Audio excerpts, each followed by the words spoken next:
갈릴레오, 뉴턴, 리만, 맨델, 르메트르 등 다양한 과학자들이 안 될 과학을 화려하게 수놓았습니다. 하지만 우리나라를 있게 해주신 조상님 중에 과학하신 조상님을 한번 안 다룬 것이 참 창피했습니다. 그래서 준비했습니다. 바로 조선의 시간을 지배하는 자, 닥터 스트레인지가 아닌 바로 닥터 장영실. 어렸을 적 고백 편지를 받은 한 친구가 있습니다. 영실씨, 이 소나무 위에 보름달이 걸릴 때 방앗간에서 만나요? 두근거리는 마음을 가다듬고 영실이는 약속 날만을 기다리지만 시간을 정확하게 알 수 없던 영실은 다음 데이트에 실패하게 됩니다. 지금 우리는 약속을 할 때 당연히 시공간을 정합니다. 공간뿐만 아니라 시간의 차원이 더해져야 우리는 비로소 만날 수가 있지요. 다음에 시간 날 때 놀아요, 양님? 이라는 말만큼 공허한 약속은 없습니다. 만약 서로의 공통된 체계에서 약속된 시간을 모른다면 우리가 만날 시간의 기준을 정할 수가 없고 약속은 완성되지가 않습니다. 아마 과거에는 이런 일이 비일비재했을 것입니다. 이런 일을 해결하기 위해 시간을 알 수 있도록 시계를 만든 이가 있었으니 바로 조선의 발명가 닥터 장영실입니다. 장영실은 조선의 신분계층 중 가장 천한 노비였습니다. 아버지는 원나라 소주 향주 사람이고 어머니가 기생이었습니다. 다문화 가정의 아이였죠. 하지만 장영실은 타고난 발명가이자 메이커였습니다. 비록 출신은 흙수저였지만 비상한 손재주는 금손이었던 것이죠. 소시적부터 손재주가 남달라 농기구 같은 기계를 제작하거나 고치는 일에 능숙하여 동네 사람들의 영실이 이것 좀 고쳐줘 하는 많은 부탁들을 들어주다 보니 사람들로부터 인정받기 시작했고, 그러다 보니 어느새 영실이 이것 좀 고쳐줘 하는 부탁을 왕으로부터 듣게 됩니다. 모두들 장영실하면 세종대왕이 제일 먼저 떠오르시겠지만 실은 세종대왕 이전에 태종 유동근 선생님께서 죄송합니다. 태종 이방원이 장영실의 진한 떡잎을 알아보고 궁중 기술자로 임명해 천문기기와 과학발전에 이바지할 수 있는 길을 열어주었습니다. 세종대왕은 장영실을 많이 아꼈습니다. 세종실록에 따르면 장영실은 공교한 솜씨가 뛰어나 태종께서 보호하셨고 나 역시 이를 아낀다 고 되어 있습니다. 실제로 1421년 세종대왕은 조선의 천재들인 윤사홍, 최천구, 장영실을 국비장학생으로 뽑아 명나라에 유학을 보냅니다. 그중 눈썰미가 남달랐던 인간 스캐너 장영실은 명나라의 선진 문물을 빠르게 눈으로 스캔해오고 돌아온 뒤 1424년 자동 물시계 프로토타입을 만들어냅니다. 명의 끝을 모방해 만든 것이었지만 짧은 유학기간과 문헌에 의한 연구만으로 정밀 시계 장치를 만들어낸다는 것은 거의 발명에 버금가는 작업이었죠. 인간 3D 프린터라고 불러도 될 것 같습니다. 아무튼 장영실은 이 일을 계기로 정오품에 임명되기도 합니다. 조선 초기에 노비 출신이 양민이 되기란 정말 그야말로 저 하늘의 별 따기 였지만 정오품에 임명되어 지금까지 조선시대 신분 상승의 아이콘이 된 닥터 장영실. 이렇게 파죽지세로 승승장구하던 장영실은 1432년 세종이 만든 천문의기 어벤져스 팀의 주축이 됩니다. 그리고 1년 뒤 1433년에는 우리가 좋아하는 만원권에 그려져 있는 송이영의 혼천시의 혼천의 부분에 아버지뻘이라 할 수 있는 조선 최초의 혼천이를 만들어내며 또 승진.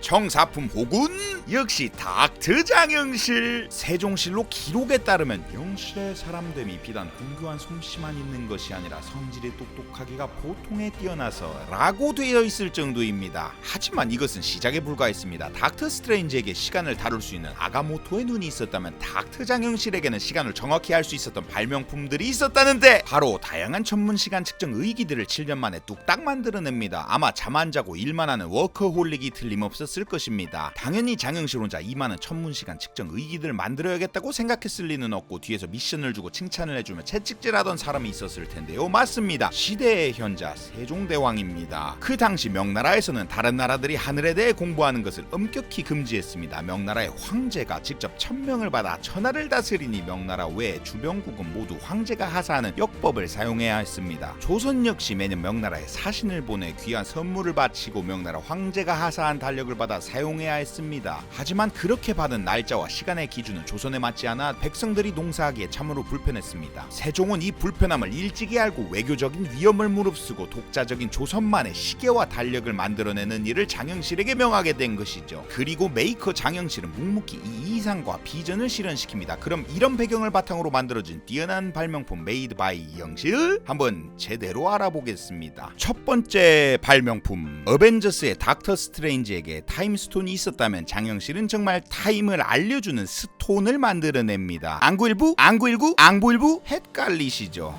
하하, 바로 앙부일구 앙부일구 앙부일구 앙부일구 앙부일구입니다. 1434년에 제작된 첫 번째 타임스톤 앙부일구는 해 방향과 그에 따른 그림자로 시간을 나타내는 제1의 타임 타임스톤입니다. 바둑판 같은 격자를 이용해 좌우로 한 칸당 일각으로 약 15분을 표현했습니다. 이런 앙불구 같은 시간 측정 기기 덕분에 더 이상 백성들이 낮 시간에 일할 때 골치 아플 일이 없어졌고 일과 휴식 시간을 명확히 할 수 있었습니다. 세로 격자들은 그림자의 길이에 따라 바뀌는데 이는 계절마다 해의 높이가 달라짐을 표시해 계절의 변화도 알 수 있는 달력의 역할도 해내어 언제 곡식을 심는지 추수를 하는지 명확히 알 수 있게 되었습니다. 농사짓는 백성들에게는 정말 획기적인 물건이었고 이로 인해 조선시대는 우리만의 독자적이며 정확한 시간을 사용했던 아주 과학적인 시대로 기록되어 있습니다. 하지만 해가 없는 밤에는 어떻게 시간을 알았을까요? 그래서 앙부일구의 한계점을 보완한 새로운 타임스톤 등장. 밤에도 시간을 알 수 있는 일정성시.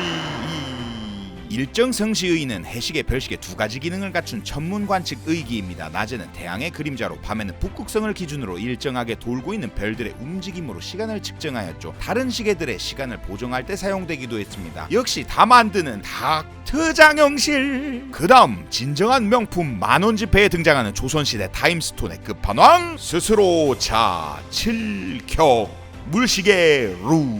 이름하여 최초의 자동시계 자경루.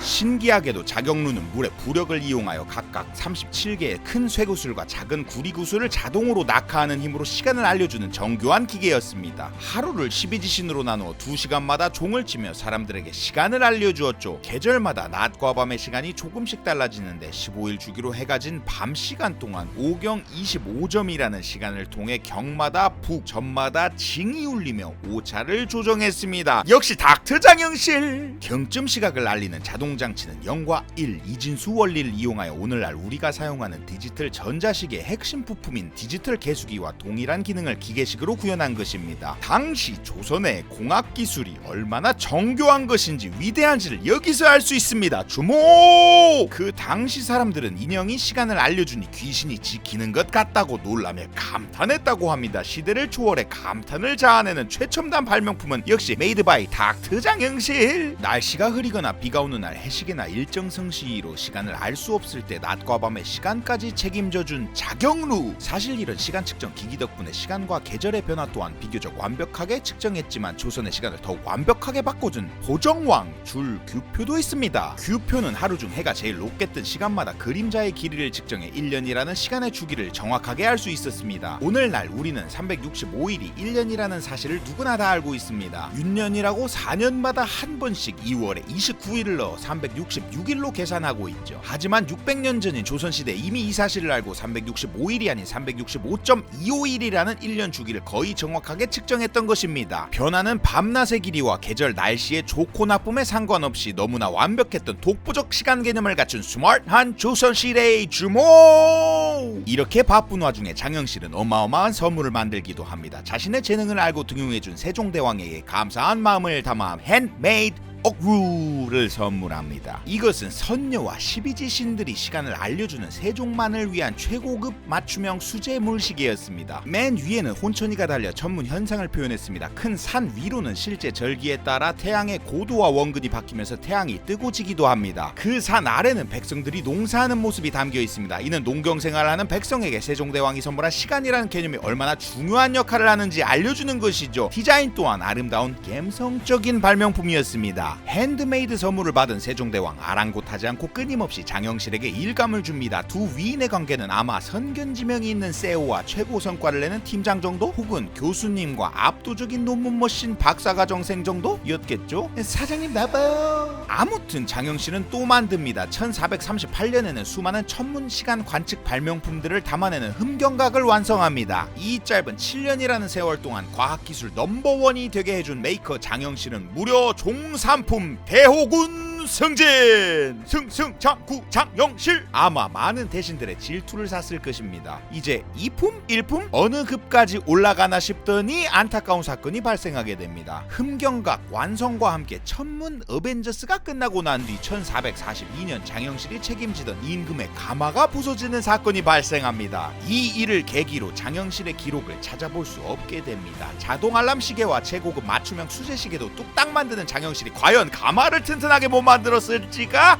의문이기도 하고 수많은 썰들이 있습니다. 그중 설득력이 있는 추측 중에는 이런 것도 있습니다. 1434년 완성된 왕립천문 관측대 간이 되는 궁의 중심에 떡하니 있어 명나라 사신이 한눈에 알아볼 수밖에 없었습니다. 이 간이 되는 장영실이 쫓겨나던 1442년 헐어지게 되고 세종 퇴위 후 다시 옮겨 지어지게 됩니다. 이 간이대가 경회로에 세워져 있어 명나라 사신으로 하여금 보게 하는 것이 불가하므로 내 본래부터 옮겨 지으려 하였다. 이런 기록과 배경을 바탕으로 아마 명나라의 위협을 감지한 세종대왕이 책임자이자 개발자였던 장영실에게 책임을 전가하는 이유가 아니었을까 하는 추측이 있습니다. 어느 정도는 설득력이 있지 않나 싶습니다. 그리고 다음에 세종대왕께서 여러 학자들과 비밀스레 개발하던 한글이 탄생해 여기저기 울려 퍼지기 시작했습니다. 명나라의 심기를 불편하게 하는 발명품 중에 세종대왕께서는 아마 아름다운 우리의 한글을 선택하시지 않았나 생각되네요. 아무튼 다시 돌아와 조선의 자주적인 시간과 달력을 얻었던 1400년대, 한반도 역사상 최고의 과학기술력을 가진 황금시대를 넘어 세계 최고의 시간 측정 기술을 가졌던 1400년대였습니다. 그리고 이러한 배경에는 워커홀릭 콤비 최고의 실무자 장영실과 최고의 지도자 세종대왕이 있었습니다. 지금 이 시대에도 우리는 미세먼지, 지구온난화와 같은 수많은 문제에 당면해 있습니다. 이러한 문제가 심해질수록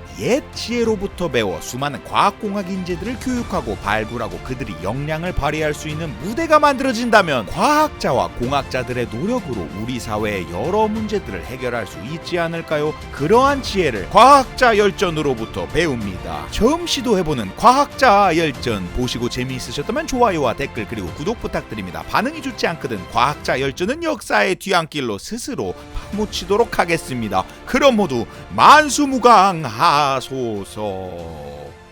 약이었습니다.